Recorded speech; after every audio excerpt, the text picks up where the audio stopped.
ગમે ત્યારે તમને જરૂર પડે ત્યારે પૈસા ઉપાડી શકો તમે.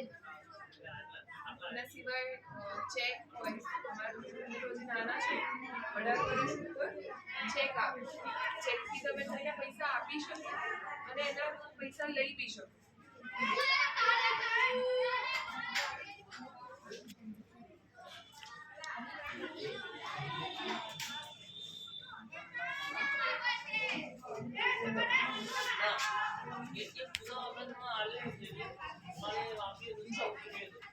આ છે ને ચેક છે, આમાં પીમાં નામ હોય, કોઈને તમારે ચેક આપવો હોય તો પીમાં તમારે નામ લખવું પડે.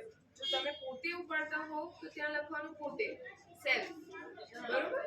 પછી એમાં રકમ હોય, રકમ તમારે આંકડામાં પણ લખવાનું અને શબ્દોમાં અને આંકડામાં બંનેમાં લખવાનું.